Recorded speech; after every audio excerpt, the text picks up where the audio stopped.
todos. Bom dia, doutora Vanessa. Bom dia. Doutora Ana, doutor Egberto. É um prazer ter todos aqui. E quero aproveitar para agradecer publicamente o convite da Vera Giglio. O ano passado estive com a Vera, que me falou sobre a segunda edição da Expo Quantic. Comentou comigo que haveria um painel sobre direito quântico e eu prontamente obedeci a Vera, porque é difícil falar não para a Vera, não é? Falei, Vera, estou contigo e estou super feliz de estar aqui no evento hoje participando desse painel tão importante.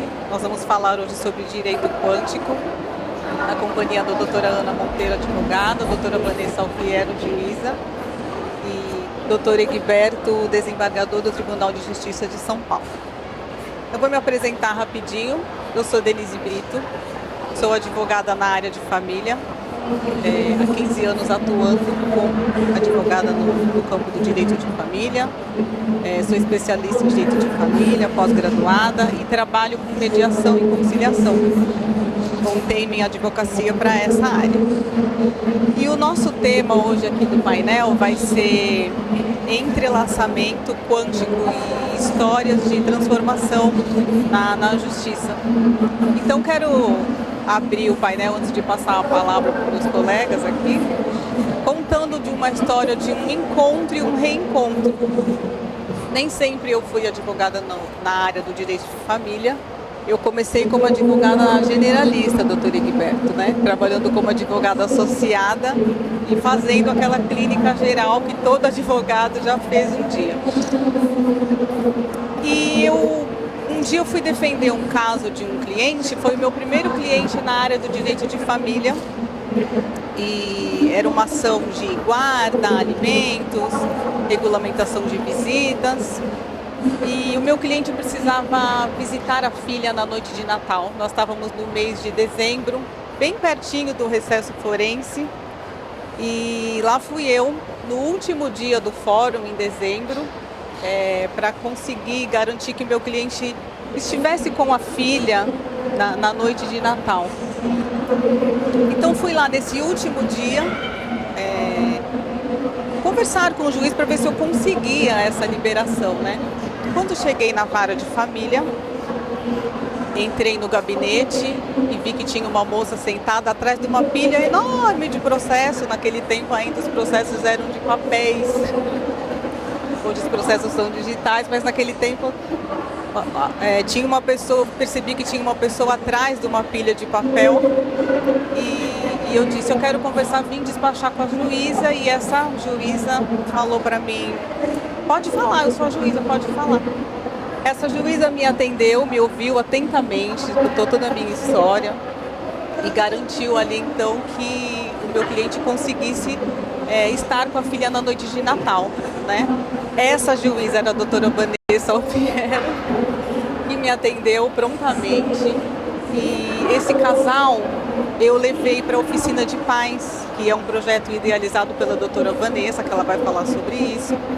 Então eu estou contando essa história porque o nosso tema é entrelaçamento quântico e a diferença que isso faz, né, na justiça e no direito. E foi assim que eu me apaixonei pela área do direito de família e por essa advocacia transformadora, porque com esse casal, né, esses pais que eu acabei frequentando junto, eu conheci o trabalho da doutora Vanessa e eu conheci essa forma de condução dos processos de direito de família. E mudei totalmente o meu rumo. Me especializei no direito de família e decidi que eu seria advogada que trabalharia com mediação e conciliação e voltaria a minha advocacia para transformar a vida das pessoas e buscar esse equilíbrio social que é o que o direito quântico prega, né? Essa é a minha história, então essa é a minha história do entrelaçamento quântico. E assim abro a palestra e passo para o doutor Egberto, que vai abrilhantar agora o nosso evento com as histórias tão ricas que ninguém melhor do que o doutor Egberto, que fala sobre essa justiça restaurativa, para nos contar sobre isso. Obrigado. Sim, Denise, eu posso te dar um abraço primeiro? tô seguindo aqui o meu corpo. São histórias, né, de direcionamento de vida, né, que a gente está vendo aqui. É realmente um entrelaçamento quântico. Gratidão, querido. Esse seu relato fez com que o meu coração vibrasse. Nutríssimo. Gratidão.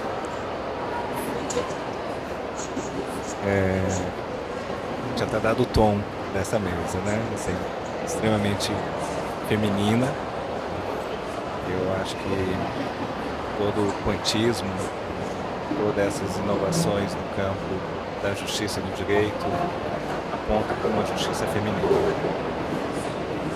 Justiça que ela não aponta o dedo, vai nos julgar. Ela cria espaços de encontro para criar. E isso é uma potência muito feminina. Criação.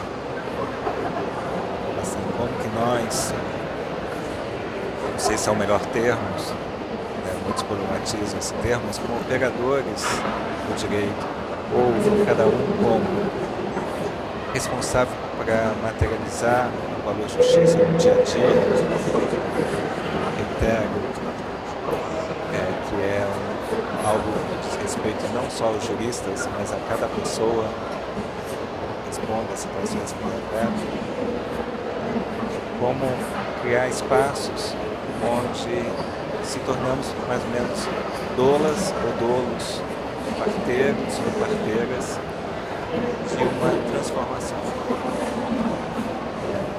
E isso não se faz pelo julgar, se faz como uma arte. E aí as coisas vão se apresentando. Mas acho que no fluir dessa conversa, né, a gente retoma esse ponto, só para realçar, né, o tom feminino, né, dessa mesa. Falar que eu estou conhecendo a doutora Denise Brito agora, né, uma das boas coisas dessas jornadas é que ela nos conecta com pessoas extremamente, né, assim, impressionantes, né, muito inspiradoras, bons encontros, boas companhias, né, e a jornada tem que ser feita nessas boas companhias, né, assim. E antes, né, doutora Denise, então, antes de vir aqui para o início dessa fala, nós estávamos conversando ali, né, e a doutora Denise já trouxe um pouco da história dela, mas eu não tive a oportunidade de dizer que ela estava contando também, né, de uma audiência, né, onde ela estava, né, e como que ela estava com uma centralidade e como isso contribuiu para eu não vou dizer porque acho que acordo é quase que reducionista nessas situações, né, mas para um encontro, para uma conciliação, né,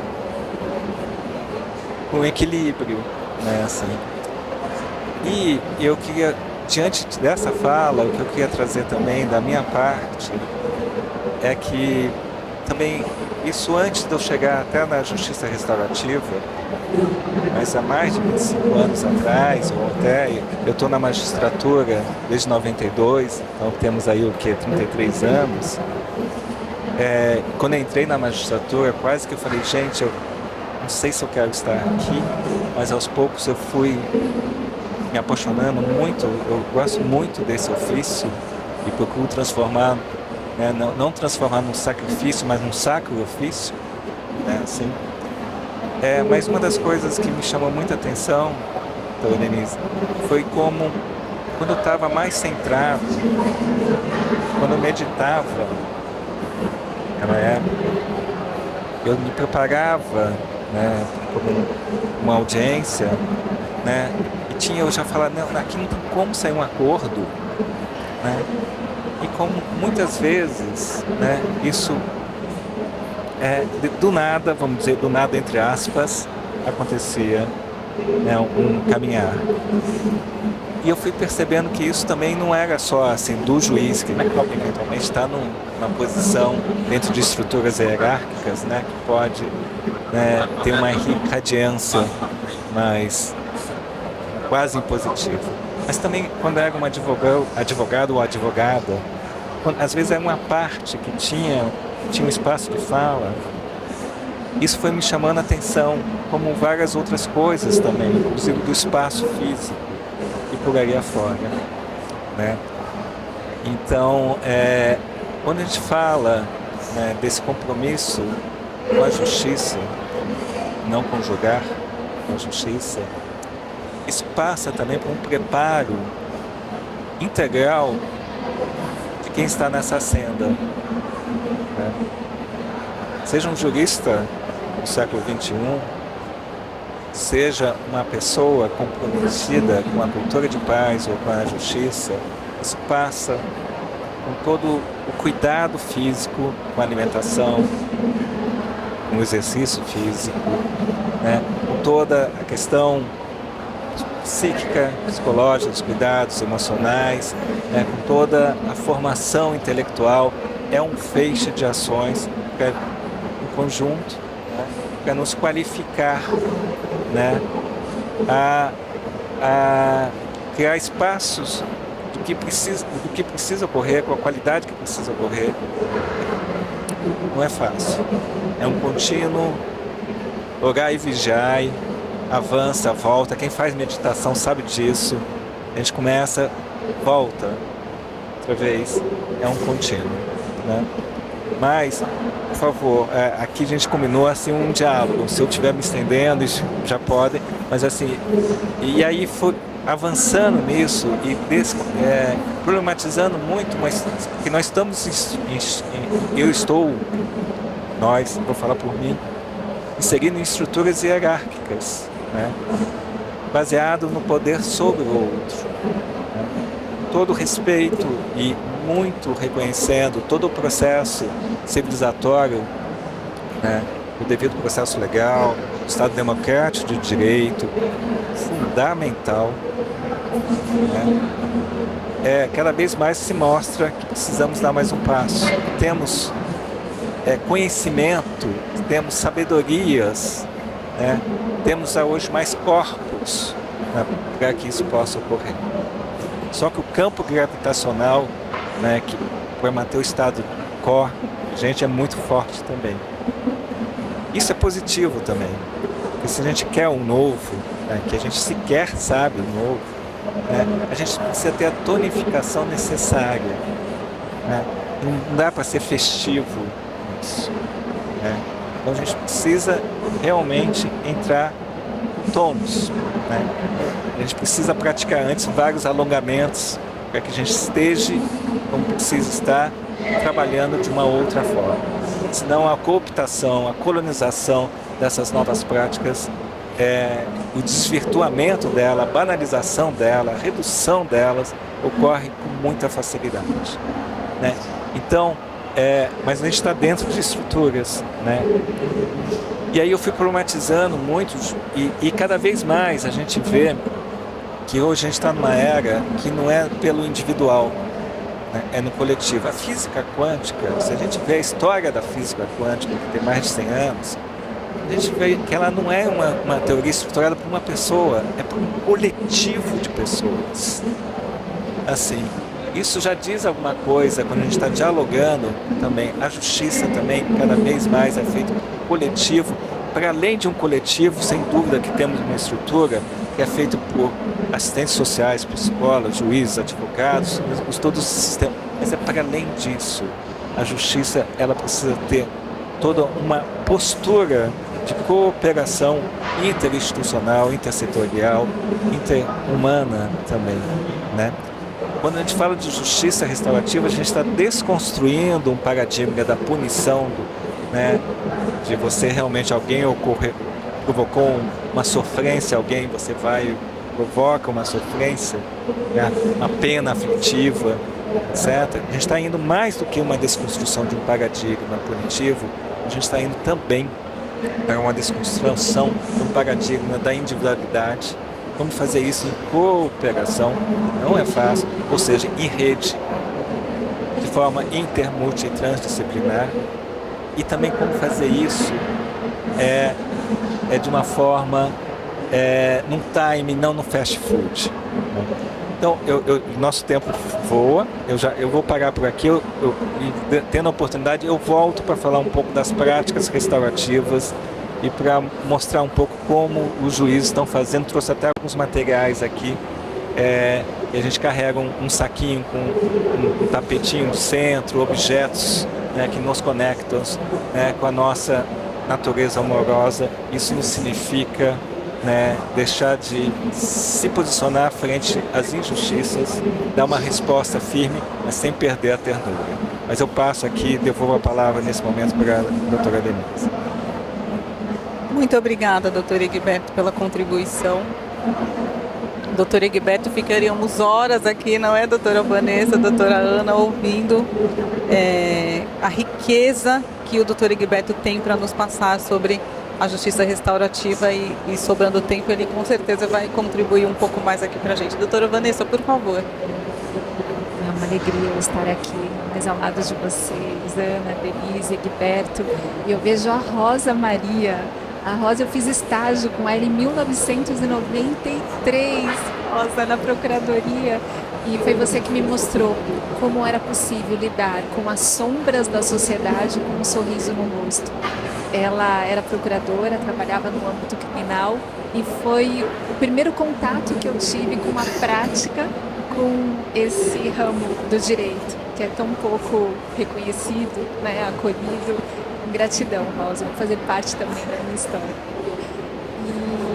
E minha vida é assim, ela é composta de histórias que vão nos nutrindo, que vão nos co-construindo, que vão nos estimulando para que nós possamos vivenciar essa experiência humana. Somos todos seres espirituais, tendo uma vivência humana, e tanto a justiça restaurativa, a mediação, a educação parental, o direito quântico são expressões dessa nossa vivência humana. Como nós podemos ter essa vivência humana da melhor forma possível, servindo o propósito que nós estamos querendo servir, que é a ampliação da nossa consciência, é desenvolver a nossa capacidade de amar.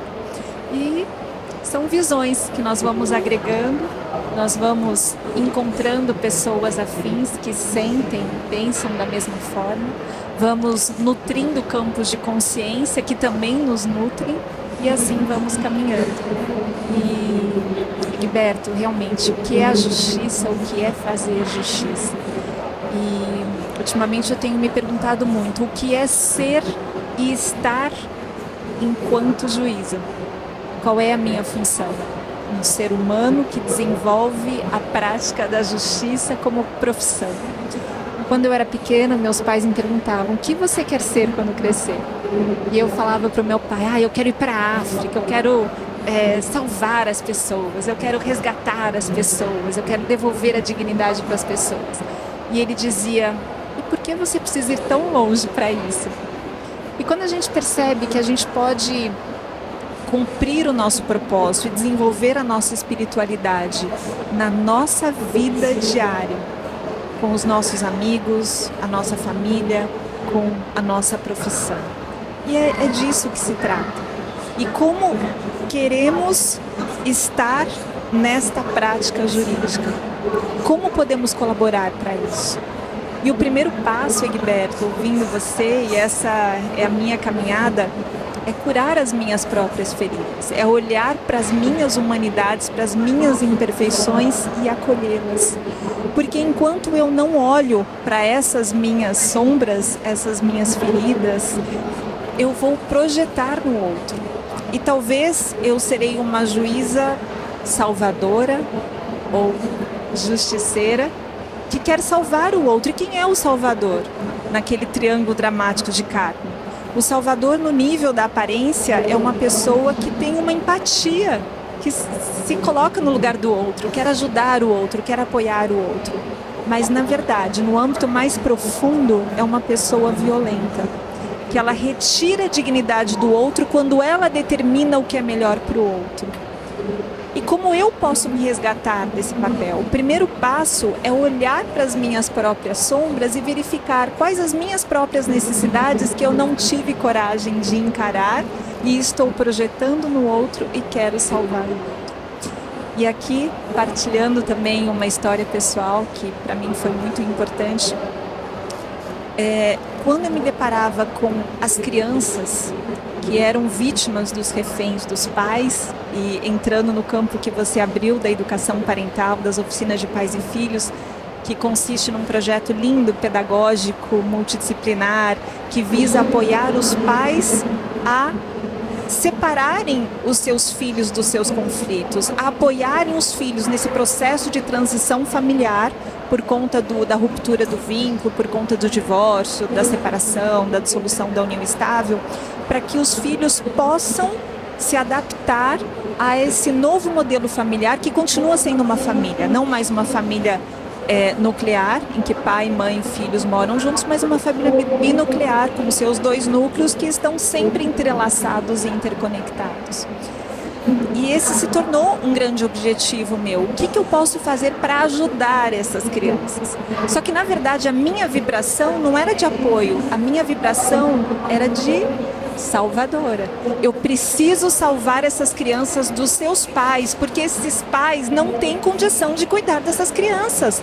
Como que envolvem os filhos no meio do conflito? Como usam o filho como instrumento de vingança? Como usam o filho como mensageiros para levar mensagens que vão deixar o outro furioso, raivoso, frustrado?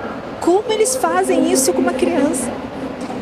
E até que eu peguei um caso muito difícil em um amigo, o Luciano Alves, ele é psicólogo e constelador, e eu compartilhei com ele toda a minha ansiedade, a minha frustração com um determinado caso que revelava a minha frustração com tantos outros casos parecidos. E ele me fez uma pergunta: quem é no seu sistema que você está querendo salvar? E quando eu ouvi aquela pergunta, eu fiquei indignada. Eu falei, o que ele está falando? Isso não tem nada a ver comigo. Isso tem a ver com todas essas famílias que eu preciso salvar. Só que eu tinha tomado um café com ele, me afastei, passei dias e dias, e aquela frase continuava reverberando em todo o meu ser. Quem é no seu sistema que você está querendo salvar? Então, eu olhava para os pais e para as crianças, e o meu sistema aqui eu não olhava. Até que eu resolvi olhar. Falei, não, eu preciso acolher as minhas humanidades, as minhas imperfeições. Eu preciso cuidar de mim. Porque se eu não cuido de mim, como eu vou apoiar o outro para que o conflito seja realmente esse portal para a transformação? Então eu tive que fazer um movimento muito doloroso. Este movimento. E eu vi quem eu queria salvar. Eu vi uma criança no meio do conflito dos seus próprios pais. Quem é que eu queria salvar? A minha criança interna, que vivenciou conflitos que todos os pais têm. Uma criança que chegava perto dos pais, eles estavam brigando. Quando chegava perto, os pais paravam de brigar. E aí ia para o seu quarto. Os pais começavam a brigar novamente, a criança ia lá, os pais paravam de brigar, porque a criança estava lá. O que essa criança pensou? Caramba, eu sou super poderosa. Se eu estou perto, os meus pais param de brigar. Se eu me afasto, eles brigam. Então eu vou ficar aqui no meio do conflito deles.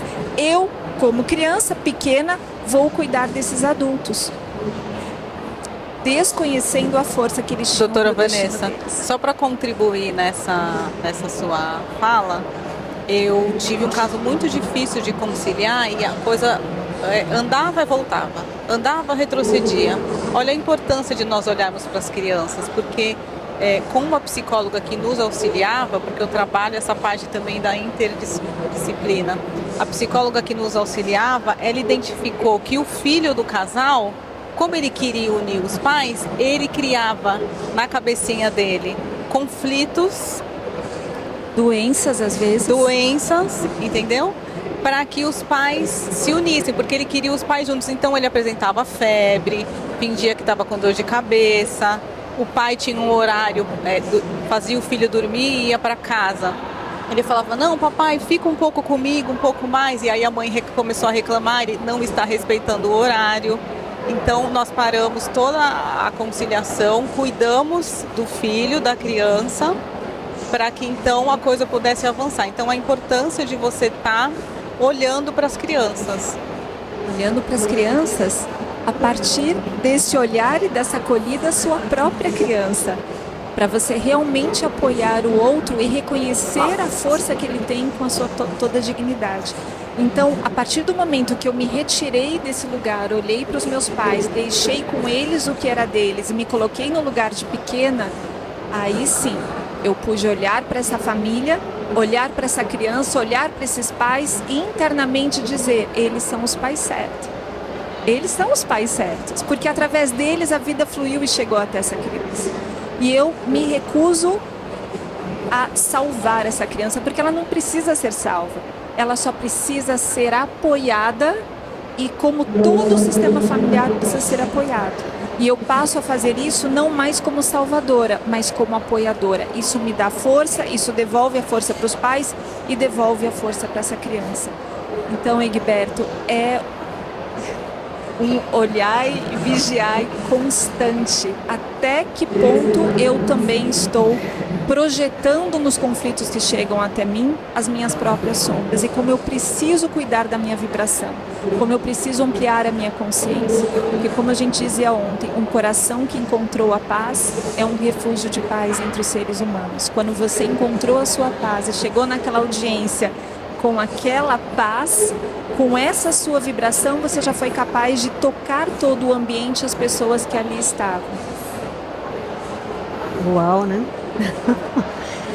Doutora Vanessa, é um prazer estar aqui, doutora Denise, doutora Egberto. A fala, gente, da doutora Vanessa, ela é como se eu estivesse revivendo, né, o meu processo. Eu sou advogada, advoguei por 25 anos. Antes de ser advogada, atuei como auditora fiscal. Mas olha só a questão do entrelaçamento, né? Por que que eu fui para essa área primeiro de auditora fiscal e depois para advogar na área tributária? Porque eu ouvia meu pai reclamando o tempo todo dos impostos. Olha, então, essa coisa de você querer salvar. Então, quem é que eu quero salvar, né? Quando eu vou para essa área do direito tributário, quando eu me coloco como justiceira, né, contra o Estado, né? Ó, que pretensão, né? Será que somos tão livres Né? assim? Né? Então, assim, e foram 25 anos nessa, sem perceber essas conexões, sem olhar para mim, sem entender, achando que era assim. Quando o que você quer ser, aquela coisa, você vai sendo direcionado, né, para a profissão. Mas eu queria resolver uma dor inicialmente do meu pai, né? Então, foram 25 anos e a vida nos conduz para esse encontro com a gente, né? E no meu caso, essa condução ela foi a própria família novamente, adoecimento na família. Então eu assumi os cuidados com a minha mãe e isso me fez voltar de novo esse olhar para ela, me fez me afastar da prática advocatícia, porque chegou um ponto que eu não dava mais conta, que na época era escritório, era uma empresa que eu tinha com outros sócios, e ela não gostava de cuidadores, não aceitava, então ela ia tirar colo comigo e dizer que ela era minha bolsinha, né? Então quando tinha alguma questão no fórum, ela ia comigo, ia para reunião, ia para todo lugar. Até que eu tive um burnout, né? E aí isso me fez me afastar do direito e começar a ter outros olhares. Porque enquanto a gente está ali na Libra, a gente só pensa em direito, só lê coisa de direito, né? E aí eu comecei então a estudar toda essa área de física quântica, de neurociência, de epigenética e as leis da biologia para entender o que tinha acontecido, em princípio com a minha mãe, por que ela teve tudo que ela teve, né? O adoecimento, e depois que ela faleceu, eu aprofundei ainda mais esses conhecimentos porque eu queria entender o que estava acontecendo comigo. E aí eu comecei a entender esse movimento sistêmico, esse entrelaçamento das situações. Passei, e é um processo contínuo, a gente está sempre, né, revisitando as dores, sempre. Mas, como a gente está falando de entrelaçamento quântico, né, no direito, isso me levou a achar que eu tinha deixado a advocacia e ido para a área da saúde, porque na verdade eu iniciei lá que eu realmente gostava era educação física, fiz a faculdade de educação física, depois fiz direito, administração de empresas, então assim. E aí passei um tempo achando que agora eu tinha me desvencilhado ou me afastado do direito, né? E agora eu era terapeuta. E como nada é separado, nada é estanque, depois eu comecei a entender que todo esse conhecimento poderia ser trazido para os conflitos. Assim como a gente pode trazer esses conhecimentos da física quântica, da neurociência e todos esses conhecimentos que permeiam, né, o direito, a justiça, com esse olhar, né, sistêmico, quântico, de amor, ela é multidisciplinar. Então a gente não trabalha só com a lei, com o direito em si, né, mas a gente vai além e acolher filosofia, conhecimentos de Bert Hellinger, e tantos outros que a gente tem conhecimento e estuda. E isso me levou a pensar, não preciso trabalhar isso apenas para cuidar da saúde das pessoas. Porque a questão da saúde, você adoece também por conflitos internos, né? A gente tem isso, a ciência já comprova que nós temos mais de 90% das questões as questões de adoecimento decorrente ou são decorrentes de questões emocionais, de conflitos internos. Então, o que a gente vive no direito? Conflitos. Então, por que não trazer isso e juntar toda a minha vida, entrelaçando toda a minha história com a questão do direito? E no meu caso, como advogada, então, eu fiz uma autocomposição entendendo a minha história, né, que converge com a fala da doutora Vanessa, então a gente precisa entender e curar primeiro. Então eu entendi todo esse processo meu.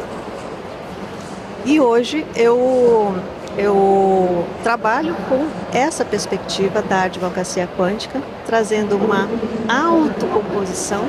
Então antes de ir para a justiça, então eu trabalho em favor do cliente, em favor do sistema, tentando diminuir as pessoas que vão procurar o sistema judiciário, né, diminuir ali o índice de procura, fazendo com que as pessoas entendam quem é que elas querem salvar, né, por que elas estão nessa relação conflituosa, o que as vincula com aquela questão. E tudo isso é um movimento de entrelaçamento, não tem nada separado. A física quântica nos mostra isso de uma forma... São leis da natureza e são leis que se impõem, a gente querendo ou não. Diferente do dever ser do direito, as leis da natureza simplesmente são, né? Então a gente não pode ir contra elas. Então esse movimento, para mim, fez uma diferença imensa. Eu saí dessa postura da justiceira, né, daquela advogada guerreira, lutando contra o Estado, né, na posição de advogada especialista, pós-graduada em direito tributário, não queria mais saber disso, para essa pessoa com amor, que olha para o outro com uma outra perspectiva, querendo entender o que está dentro dessa pessoa, o que a vincula com essa questão que ela traz. Isso, gente, é muito gostoso. Todos nós aqui, né, temos essa experiência a partir da sua atividade, e é transformador. É transformador para quem faz, para nós, até porque a gente passa por uma transformação anterior para chegar a isso, né? A transformação, a gente costuma dizer, né, ou vem pela dor ou pelo amor. A minha veio muito pela dor. Não é fácil essa transformação, é dolorosa.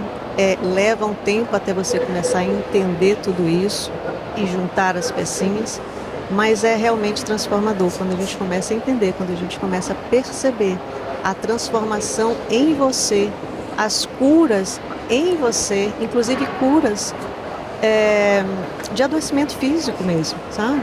É impressionante como isso faz uma diferença, assim, e pode ser levado através do direito, através da advocacia, no meu caso, através, né, dos nossos queridos juízes que aqui estão, para melhorar essa cultura de paz, que no final das contas é o que todos nós queremos, né?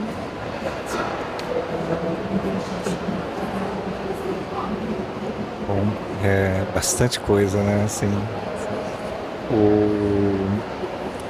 eu queria, então, dando sequência, falando, só para dar um gostinho sobre a justiça restaurativa, só para mostrar que a gente tem aquela ideia mais ou menos propagada, né, que quando inovações vêm, no primeiro momento elas são ridicularizadas, né, depois elas sofrem uma resistência muito grande e depois elas dão um salto, né, e são incorporadas e inovam, né. A gente está nessa passagem né, de uma deslegitimação desses movimentos, né, para e ao mesmo tempo vindo grandes contramovimentos, né? Como pontuei anteriormente, que é saudável, né? Porque a gente realmente precisa, não dá para substituir 6 por meia dúzia, né? A gente tem uma construção histórica consistente, né, no campo da justiça. Deve ser honrada, respeitada, reconhecida e ainda bem, mas precisamos dar mais um passo. No que diz respeito à justiça restaurativa, perdão,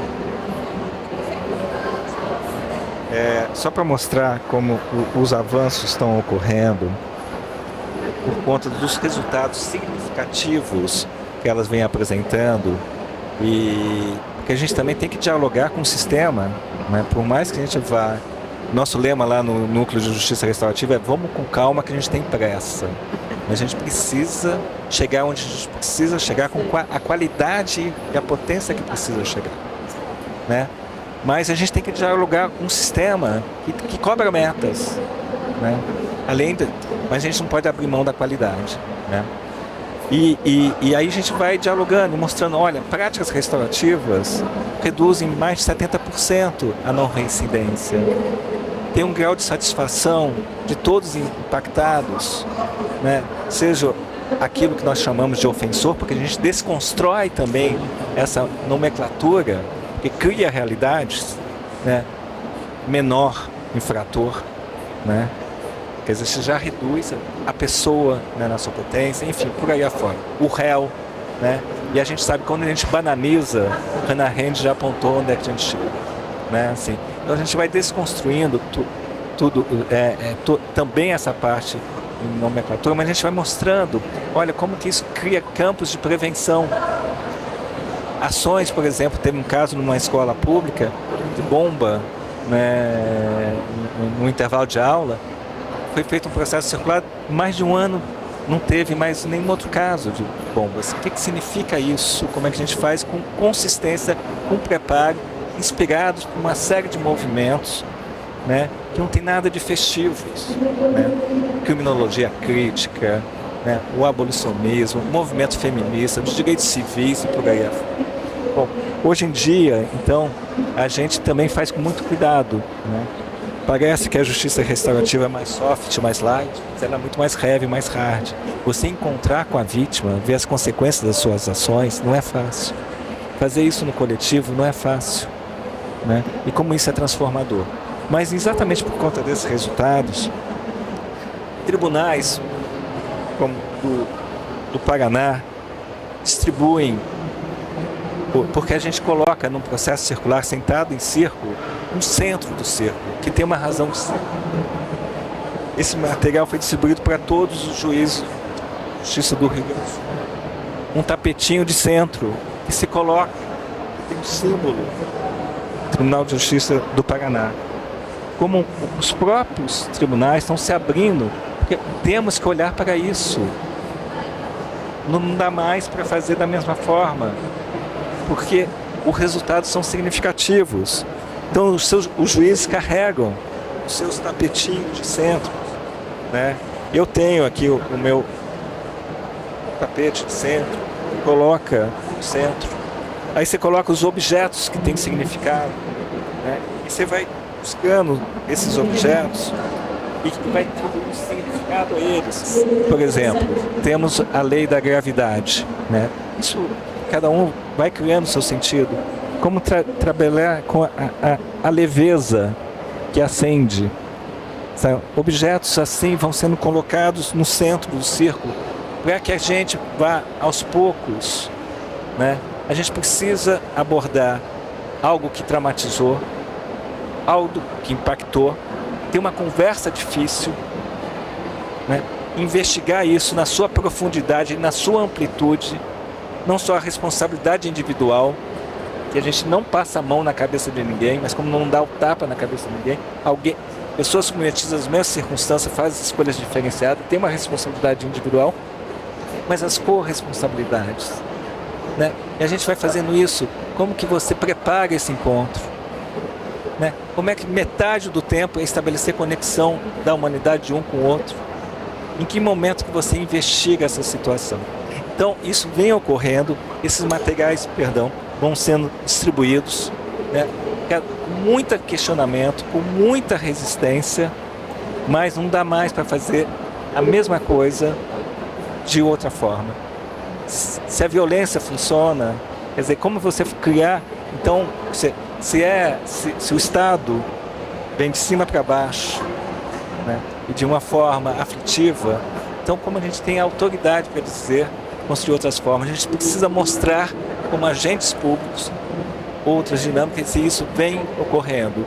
Se vai demorar 5, 50 ou 500 anos para mudar esse paradigma, nós não sabemos. Mas a gente precisa também fazer com muito cuidado, esse orar e vigiar, porque não dá para ser na banalização. Volto a dizer, o campo coopta e quer fazer na quantidade, quer fazer formações, né, de fim de semana. Isso requer um preparo profundo de cada pessoa.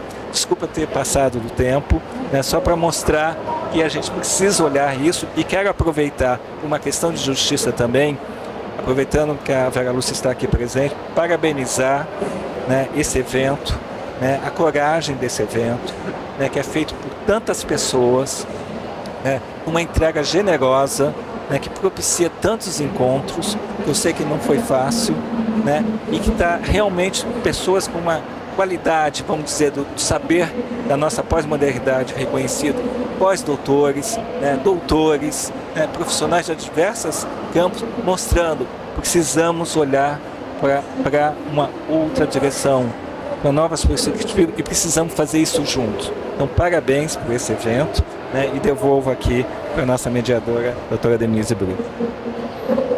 Doutora Egberto, muito obrigada pela contribuição. E aproveito aqui agora, a Vera está aqui, né, para agradecer publicamente, pessoalmente a Vera pelo convite. Acredito que posso falar aqui em nome de todos, da doutora Vanessa, doutora Ana e doutora Egberto, reiterando aqui o nosso agradecimento à Vera, idealizadora da Expo Quantic, corajosa, mulher de coragem, de fibra. A Vera tem uma energia impressionante, incrível. Já falei aqui, Vera, vou repetir, ninguém fala não para a Vera, porque ela impulsiona com essa energia boa. E é como eu costumo falar, tudo é criado primeiro no mental, né? A Vera idealizou tudo isso aqui e o coração dela conseguiu co-criar e criar esse evento tão lindo, com tanta coisa bonita para a gente e importante, como o doutor Egberto falou.